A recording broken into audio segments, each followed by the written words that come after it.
हाँ, कवर ही बहुत सही था उसका। ओके बच्चों, हम स्टार्ट करते हैं। अच्छा, नेक्स्ट क्लास में ना I will be taking your test, because आप लोग पढ़ नहीं रहे अच्छे से, आपके रिजल्ट्स मुझे नहीं लगे कि बहुत अच्छे आपने पेपर दिए हैं। In the next class, I'll be asking any question from the live process, and the test will be definitely going to record over there, and the video will send to your groups. So you have an oral test of live process in the next class. सभी बच्चे पढ़कर आएंगे, and this is very very must. Understood? पक्का? चलिए, पढ़ आना बेटा. If you want to clear the class, otherwise there is no option for you to be remain there in the same class. Now we have resistance and the factors affecting the resistance. First is the length. हमने लिखा था resistance is directly proportional to length. As the length of the conductor increases or the wire increases, resistance will also. अगर आपके पास space नहीं है तो आप अलग से बाद में लिख लेना, ही मतलब लास्ट में लिखना शुरू कर देना. पहले लिखा था, अगर वहां कहीं स्पेस है साइड में तो एक लाइन ऐड ऑन कर सकते हैं. प्लस जितनी बड़ी वायर की लेंथ होगी, इस वायर ए का रेजिस्टेंस वायर बी से ज्यादा होगा. क्यों रेजिस्टेंस ज्यादा होगा? क्योंकि हमने क्या पढ़ा है कि रेजिस्टेंस डायरेक्टली प्रोपोर्शनल होता है लेंथ के. जितनी ज्यादा बड़ी वायर उतना ज्यादा हाईएस्ट रेजिस्टेंस, उतना ही करंट को फ्लो होने में क्या मिलेगा?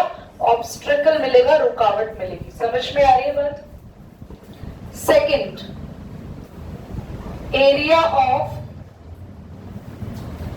cross section.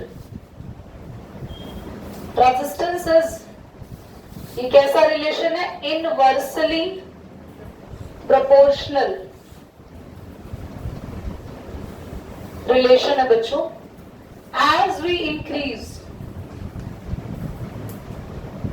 cross section of wire, resistance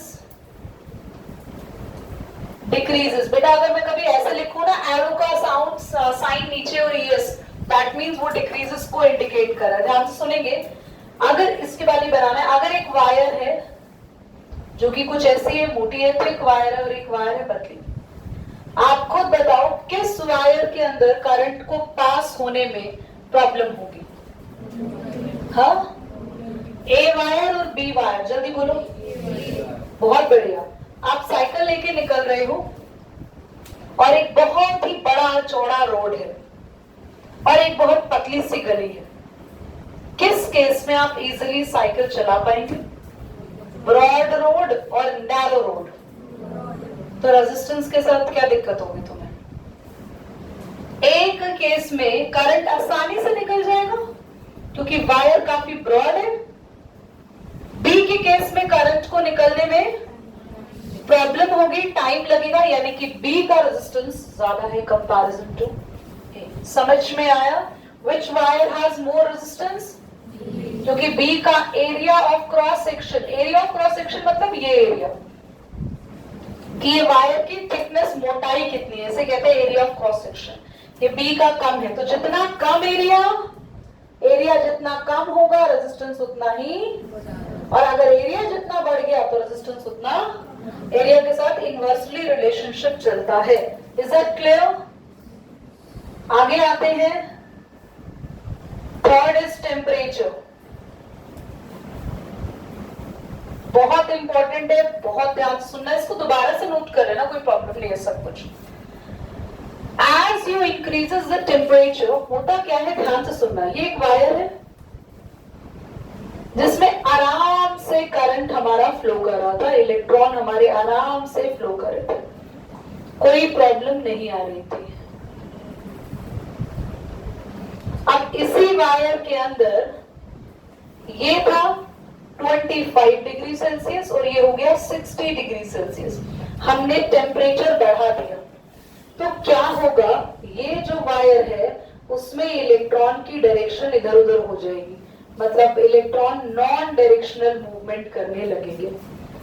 have you noticed कि बहुत ज्यादा हमारे ट्रांसफॉर्मर्स और जो हमारे वायर्स हैं, या मोस्ट ऑफ द टाइम हम समर्स में ही सुनते हैं शॉर्ट सर्किट हो गया, फायर ब्रेकडाउन हो गया।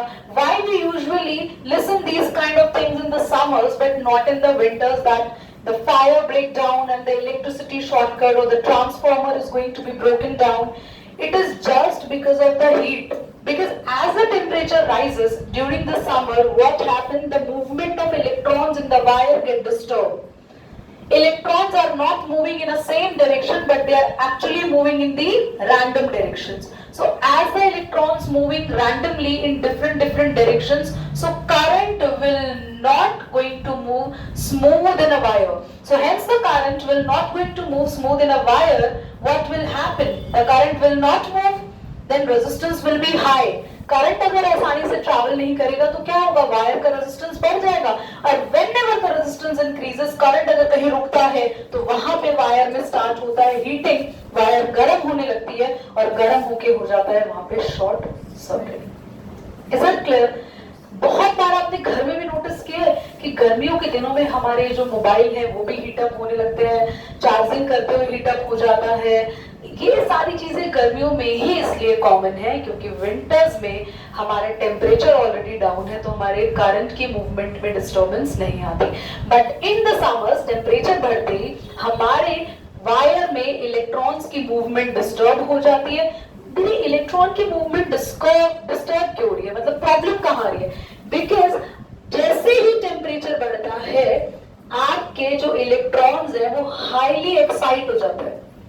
एक वायर जिसमें करंट ट्रैवल कर रहा है, करंट को इधर से उधर कौन पहुंचा रहा है? इलेक्ट्रॉन्स पहुंचा रहे हैं। इलेक्ट्रॉन जब यहां से यहां पे करंट को पहुंचा रहे हैं तो उन्हें एक ही डायरेक्शन में ट्रैवल करना पड़ रहा है।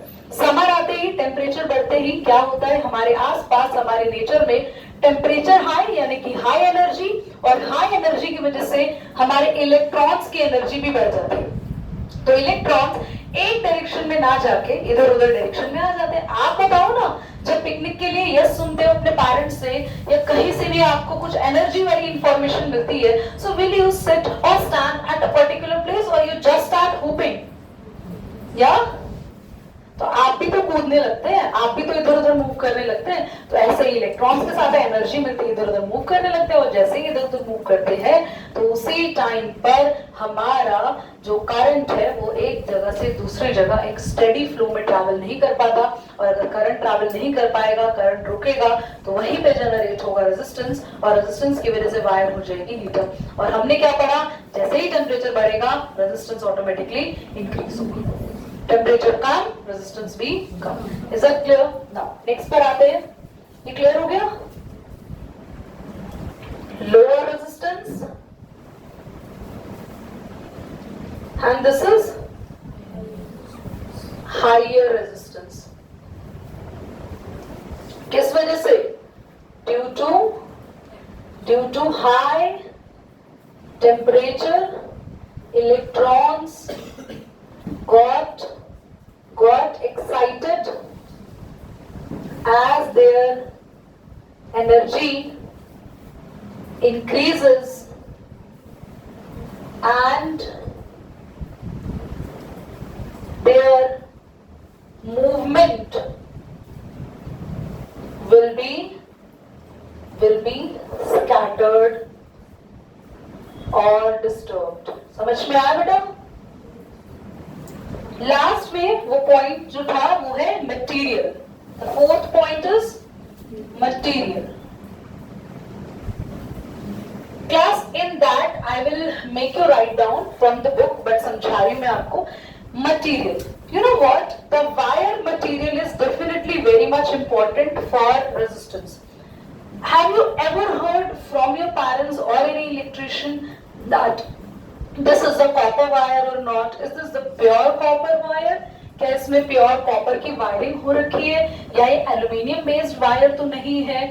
बिकॉज अगर हमारी वायर प्योर कॉपर से बनी है, और कॉपर को हम लोग कहते हैं second most good conductor of the electricity, because first one is silver and it is too much expensive to have the silver wire in our houses. That's why we are using the copper, which is the second most best conductor of the electricity. And copper के बाद aluminium आ जाता है, जिसका थोड़ा सा working copper से कम रहता है. तो आप जितना अच्छा मटेरियल यूज करें, कॉपर इतना अच्छा मटेरियल क्यों है? क्योंकि कॉपर मटेरियल में इलेक्ट्रॉन्स बहुत फास्ट ट्रैवल कर पाते हैं, इसीलिए करंट रुकता नहीं है, रेजिस्टेंस कम रहता है, और वो वायर हमारे घर के अंदर शॉर्ट सर्किट और भी ऐसी प्रॉब्लम्स को होने से रोकती है. Is that clear? नोट करेंगे प्लीज.